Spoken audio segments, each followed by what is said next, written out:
Welcome to the module 2 of the IFAC workshop on control systems and data science towards Industry 4.0.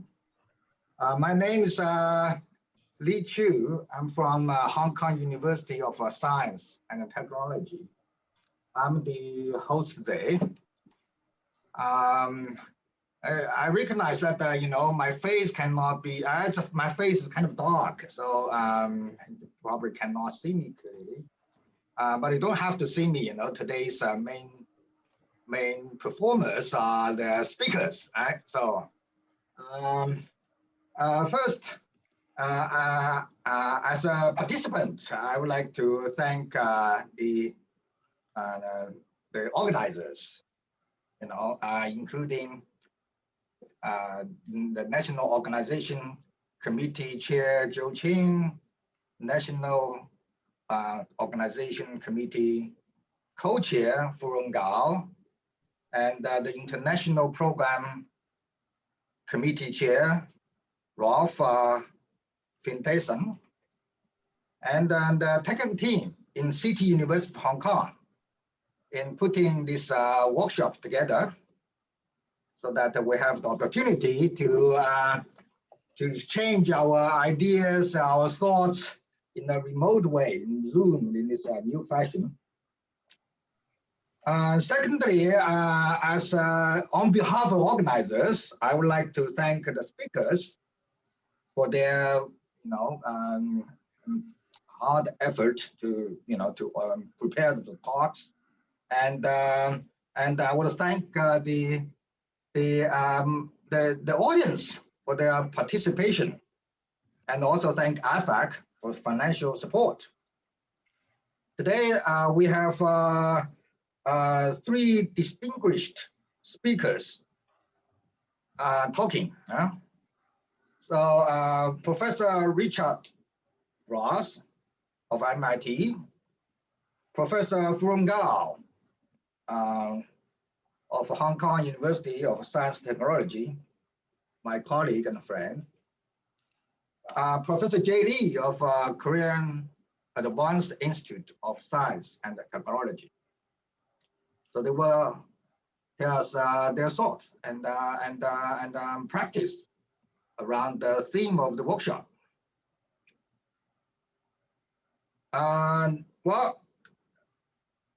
After the technical presentations, we'll have a panel discussion following. So the speakers will also serve as the panelists. So during their presentations, please for the audience, if you wish to ask questions, you ask using the chat function in Zoom. So we'll have the questions gathered in the end.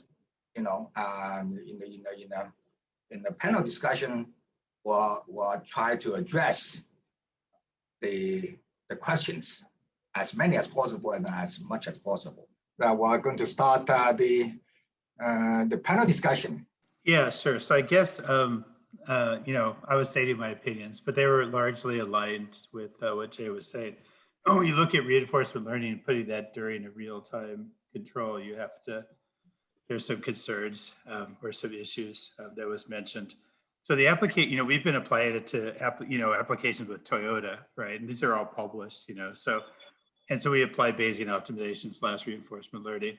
But the applications we find that are useful is when there's no simulation model, because when there's a simulation model, we can just do a simple ID and slip that into MPC, which is what we do all the time, right? Including for nonlinear systems. So it's for cases where there's no simulation model, and it's a case where we are going to have experiments that have to be collected for some reason, and then we just apply it directly to the experiment, to experiments for batch controls and for trajectory optimization, which is what Jay was saying basically.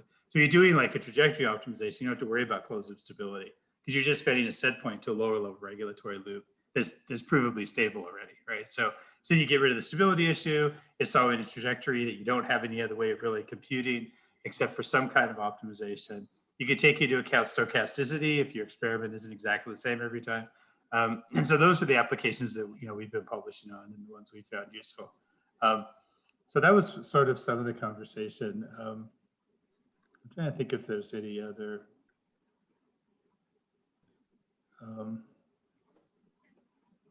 I guess Jay Bao has a question that I didn't talk about, or Jay could comment on what I said, I guess. So, if you agree or disagree. Yeah, I mean, I agree. I think this machine learning and so on, people think that has solved the problem of modeling, but I don't think so, because usually the data we have are not that useful data for what we are trying to do, and we don't have enough of it either. Okay, so I think these techniques can be quite useful when it's used in conjunction with the model. Okay, that this very accurate, high fidelity model, if you have it, it may be very difficult. Even if you have it, it may be very difficult to use it for various purposes.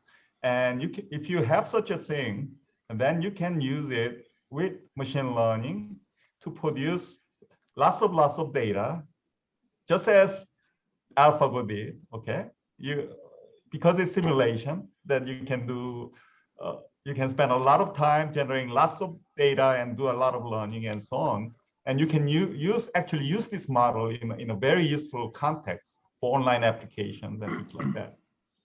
But if you have all that data, go ahead. Yeah.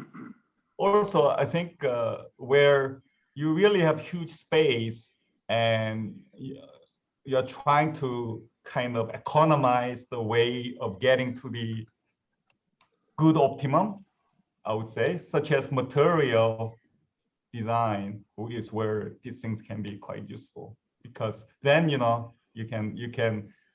of have to iteratively go back and forth between modeling and experimentation, and you want to kind of make it as efficient as possible, because every iteration you do is money and time. No, I mean, I would agree, because we apply it to materials design. That's a lot of what we do. So yeah, I agree certainly with that. But I think if you really did have a good simulation model, why not just slap an RMax or just do like Rockwell Automation does, or AspenTech? You just fit a recursive neural net to it and feed it into an MPC algorithm, and then the MPC could deal with all the constraints and everything. I mean, that's been standard industrial practice since Pavilion Technologies in the 1990s, right? So, and if you're not going to have a proof of stability anyway, why don't I just fit a simple neural net, which is like trivial technology, and stick it into MPC to deal with constraints, right? I don't see the advantage of reinforcement. I don't see the advantage of reinforcement learning if you got that kind of a simulation model, right? I think it's useful. It's more than that, because if you're feeding neural network, what are you feeding exactly? A deterministic model? Well, there's issue of uncertainties. There's issue of variations and stochasticity and things like that. That's very difficult to do in the context of deterministic model predictive control. So I think that could be one of the reasons. Another reason may be that the space is so huge, you can really sample very reliably, and then if you make mistake, you can easily overfit. And I don't know, this neural nets, every time you get different things, and I would not be comfortable putting this online, no matter how much constraint you put in. And then you may have to put in so much constraint that you essentially forego all the benefits of online optimization. Ron, do you have anything to add? Certainly, there's lots of opportunity for me and maybe Jay. This group can work together. I agree with him. The machine learning strategies may be a good starting point for batch process, particularly those process that not involve hazardous, right? For it would be very difficult to imagine you apply this to oil refinery because even the traditional approach, oil refinery people would hesitate to adopt. So I would say maybe take the analogy of Chinese medicine and Western medicine. Both are needed, right? The Western medicine, if you got everything, you cure people. Traditional Chinese medicine, you try, you practice, you document what did you do, what do you drink with the herb, you cure people. I think both may be needed. But if the process is controlled or optimized reasonably well with the existing technology, possibly machine learning can complement in certain aspect. We certainly, it's not a one to replace, but maybe work together. Okay, so I will work with Jay to adopt some of his philosophy, because for my process, it's it's not much safety issues. It does not explode. So particularly in terms of condition learning, certainly machine learning can be applicable. In terms of control itself, we are try to combine this thing, learn side by side, and whichever doing better work, we take the result from that. So initially we're doing that. Okay, can I ask question, Lee? Oh, sure, go ahead. Yeah, these are good discussions. My view is if we make machine learning and first principles models compete, we're making a mistake. I think we're going to the wrong route if we just try to make them compete or one replace the other. I think they should be, they are complementary. Sometimes it's more of a good, easy practice if you use data-driven models. And also it's easier for us to understand things with first principles models. However, how you understand it and how you use it could be a little different. And overall, they are complementary. I'll use one example to say you can understand things and practice things differently. For example, in MPC for all the chemical plants or refineries, we know we understand the principles. AspenTech has simulation models, but AspenTech do not use simulation models to do MPC. We know that. AspenTech uses their identification, and they also have automated identification tools. That's data-driven 100%. So the understanding it and practicing it are different things. The other way that they complement is this: we will never know exactly what we're dealing with. I use flying the airplane as an example. We know the airplane 100%. We built every part, every screw for the airplane. That's model driven. However, when you fly the airplane, it's different. You go through turbulence, you go through bad weather conditions. The weather condition things are what you need to know from data from sensors. Okay, and you have the pilot in the middle to make judgments. That's why you need experienced pilots rather than some novice ones. So that's my 2 points. Richard, comments? No, I mean, a lot of what our group does is hybrid modeling, right? And how do you incorporate those into optimization? So I agree 100%, right? Because I try to push mechanistic whenever I can, but then there'll be this little, some aspect, that shows up in certain processes where, that's where we have to go. The most success we've had so far, other than doing things one at a time, has actually been imaging. So we use real-time imaging. The amount of data you get from imaging is so huge that you can often figure out all kinds of things, like what's the phase equilibrium, what's kinetics, what's the concentration dependent. You get all kinds of stuff from imaging. It's pretty astonishing how much information you get from images. So So we've been doing, so that's where we've got like the most success, because you don't need a lot of images. You can extract a lot of information, mechanistic information about the system. So, and then the other things are all kind of one-offs, you know.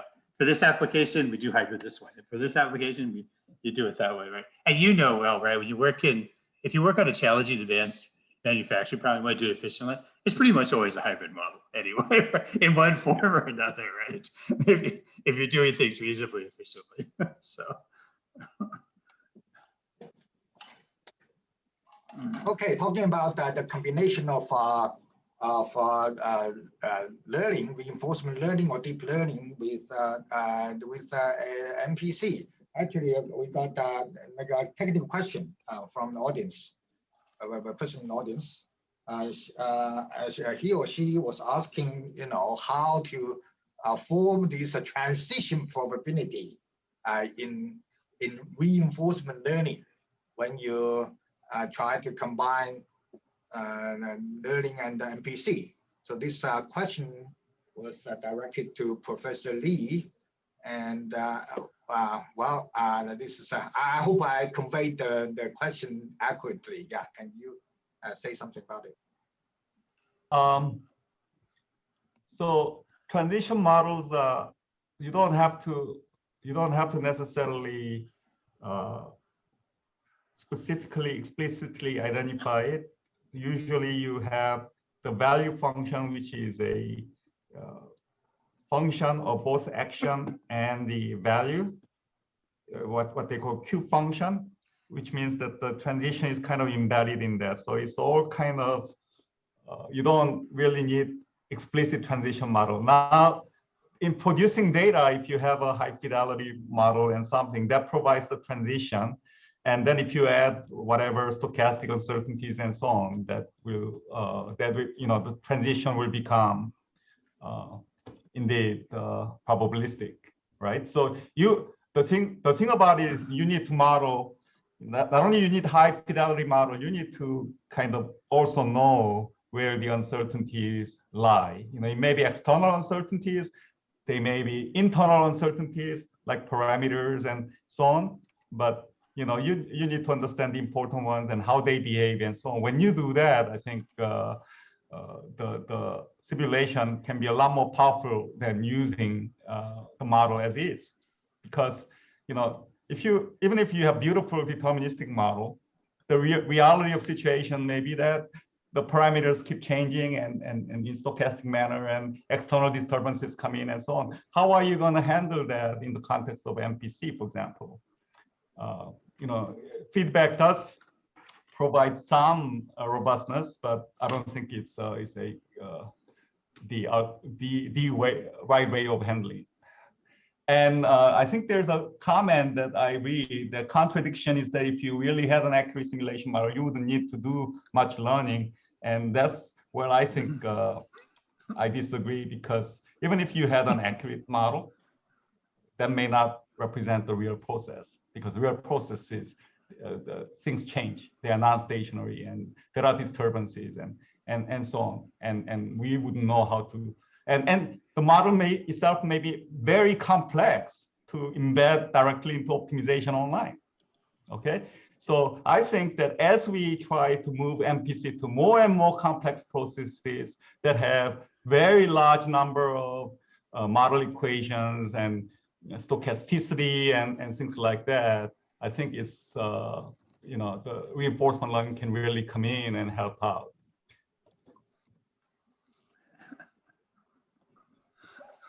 Richard, you're laughing, so you must disagree, or? No, I mean, I was reading everything that Danny wrote, and I'd have to agree with Danny.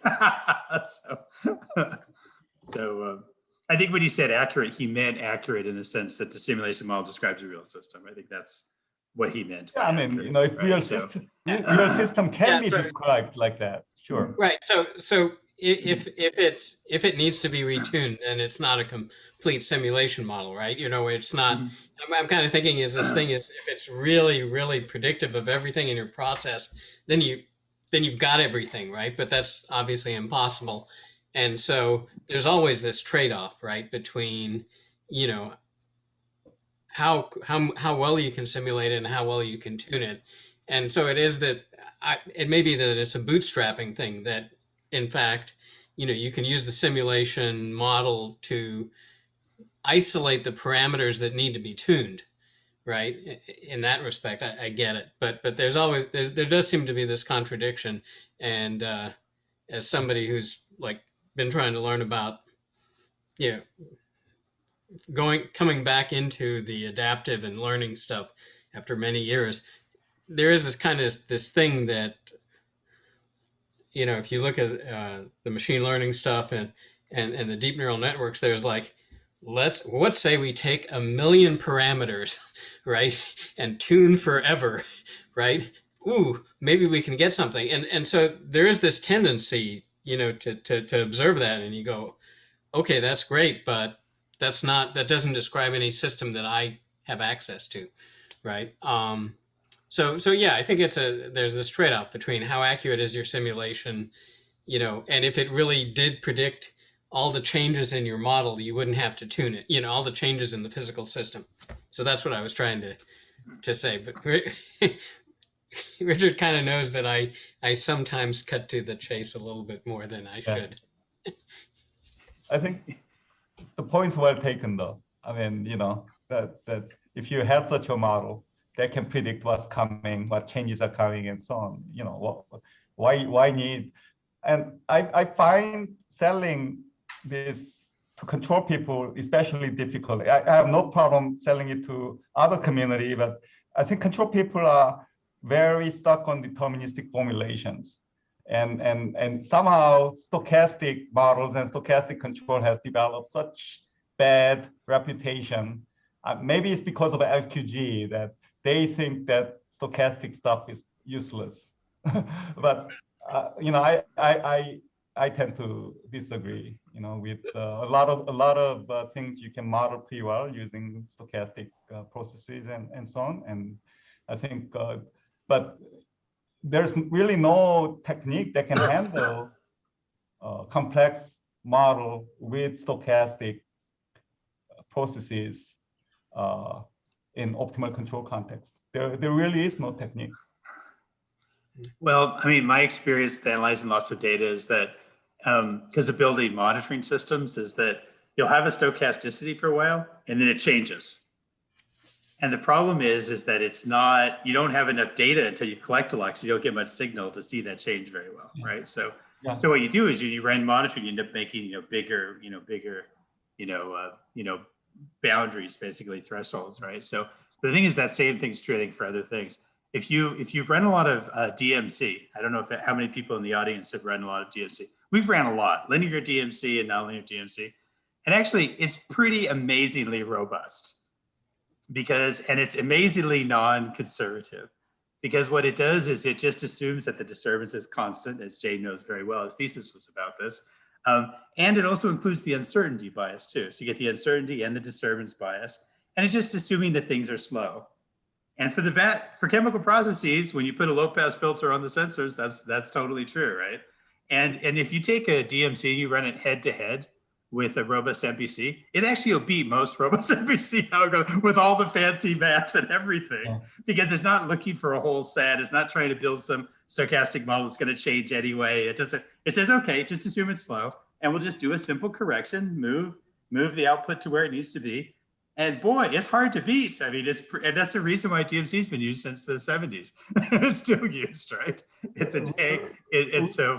Richard, with all due respect, I think what you're saying is right, but at the same time, DMC is detuned in most cases so much that they do what they do is mostly steady state control. That, the fact that they are using step response model kind of, is an evidence of that, but they are detuned so much that all they are doing is really do steady state control. That's true, because that's the level that makes sense at that level of the hierarchy. So if you want to do, that's why I said, should we do this to refinery processes? No, but there are processes that require high performance, control, lots of path constraints and things like that. And that's where I think one should look at rather than those processes that you're talking about. Yeah, I see a raise of hand from Jay Bao. Oh, yes. Yes, yeah, so go ahead. I think the question is mainly about, is direct to what just now Jay said. So, but my understanding for, would like to confirm with Jay is that you mentioned that you use a model to train the neural network and then use the real world data to retune the neural network based or machine learning based control. So I think I think you mentioned that one of the main reasons is we don't have data. They obviously when I spoke to people from computer science, many of them they did not really understand that that we can't just run the process at random conditions and say, oh, we try this, it explodes. Oh, hey, we try this, we catch fire. So and also the machine learning based approach, my understanding is that the idea is very different, right? I think it's not classical model-based control. We look at the systems as the relationships between input and output. But the data-driven, I think, it's more on the data themselves rather than the relationships. So we could have some instead of the relationships for all possible inputs, what's going to happen in the output, but we put more or less focused on the typical operating conditions we have experienced in the past. I'm not sure whether this is what the Jay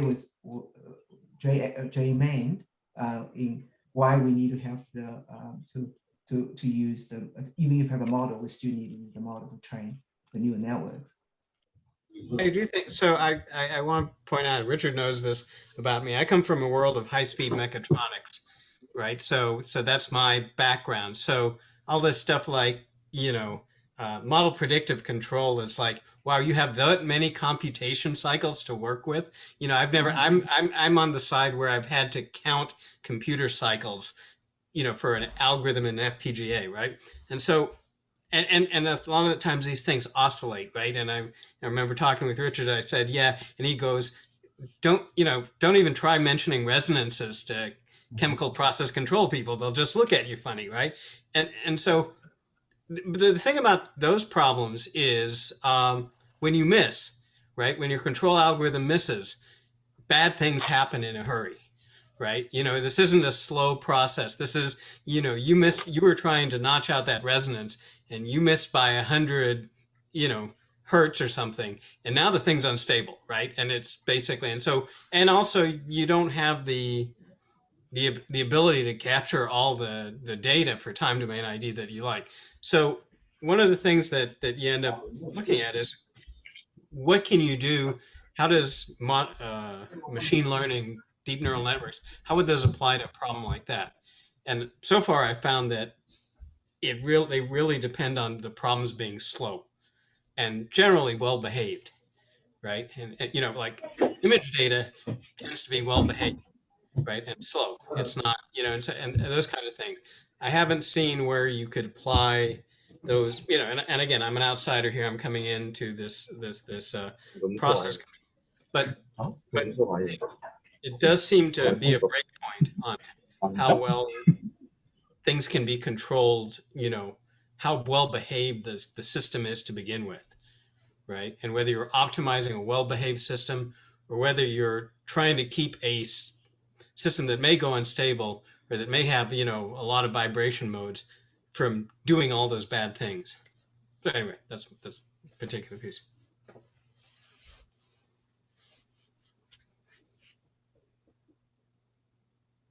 So Boy, that was a buzzkill. Sorry.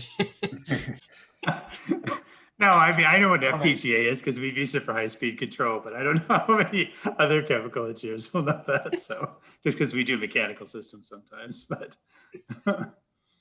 But there's quite a few control guys who are trying to use machine learning to speed up MPC, implemented MPC complex MPC in a fast sample process. What they usually try to do is they do offline computation and map between produce data of X and U state and the input, and then they try to learn that offline as a neural network. I tend to think that the better connection between MPC and reinforcement or machine learning would be in the value function. I mean, that's something that both techniques share. Okay, that usually you have this value function in MPC, what they call as a penalty function at the end. But a good choice of penalty function is actually the value function. So I think that's where the connection could be made between reinforcement learning and MPC, and one should really try to explore that, because by using better value function and penalty, you can shorten the horizon tremendously, and you can also account for things like the stochastic uncertainties. So, well, great. We have very nice discussions. To wrap up the panel session, I wonder if I can ask the panelists, namely the speakers for today, to give a summary or recap of your message. Maybe the most important message you want to deliver today. Maybe 1 to 2 minutes for each of you. Start with Richard.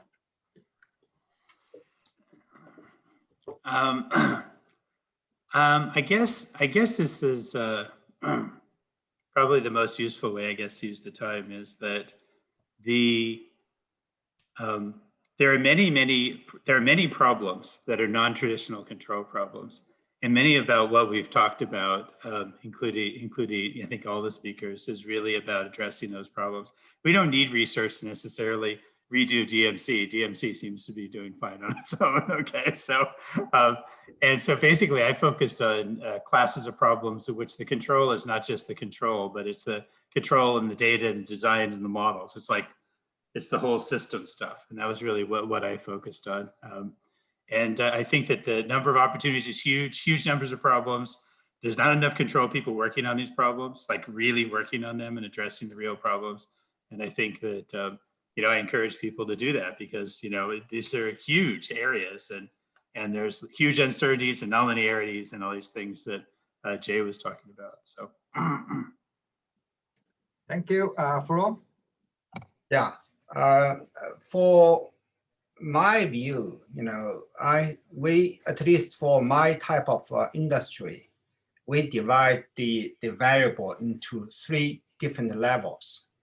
One is directly related to machine. We call it machine variables. We have several machines connect together, form a process, then formulate the process variable.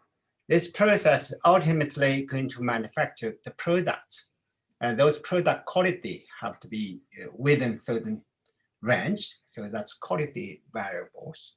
There's 3 different levels. I think for machine learning, if you directly to replace the machine level variable control, possibly it would meet a lot of resistance. Okay. However, certain thing which is not understood very well, but it's been practiced by engineers intuitively, but not in terms of very clear way.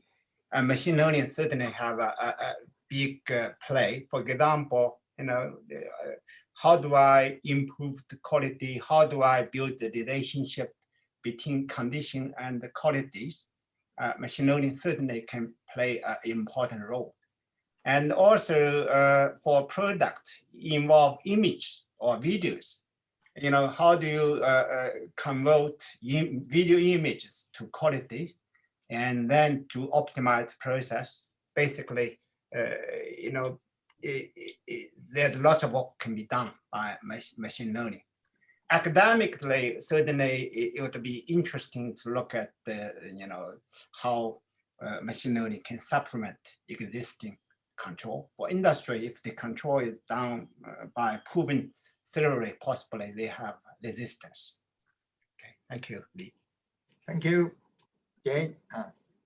Yeah, so I really had a lot of fun attending this session, and I learned a lot by listening to the other speakers, as well as you know, discussion, and some of the questions were very instructive.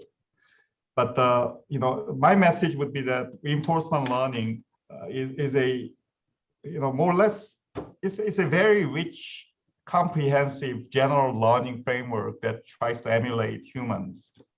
Okay, and you know, as far as using that for control is concerned, because reinforcement learning will be applicable to many different things, supply chain and, you know, resource allocations and all that. But for control, it's not for every control problem. I don't think it'll be ubiquitous, but I think it'll have a place. There are two outstanding issues, in my opinion. One is data requirement, that you need to be able to take a lot of sufficient exploratory data, and that may rule out a lot of applications. Okay, and the second issue that often comes up with is the fact that it's so hard and unstable to fit these neural networks, especially deep networks and so on. And to me, I think that's a transitory problem that I think a lot of people are working on this, and you know, the technology is not, science and technology will not stay as is, it will get better. And so we'll be much better at you know, approximating these data patterns with neural networks. But still the data requirement is something that one has to think about in choosing applications. Thank you all. I really appreciate you know, this opportunity to give us really a platform to have these great discussions. Well, that's the end of today's workshop. I wonder if our general chair has anything to say, has anything to add. Well, we'll have another module coming. Yeah, thank you. Thank you, Lee, for chairing this module, and thanks for all the speakers, Richard, Furong, and Jay, for excellent talks and also interactions with our participants. Just in 2 months, we'll have the third one, the third module to be aired or to be done just like this. We'll see you again. All right, thank you. Thank you.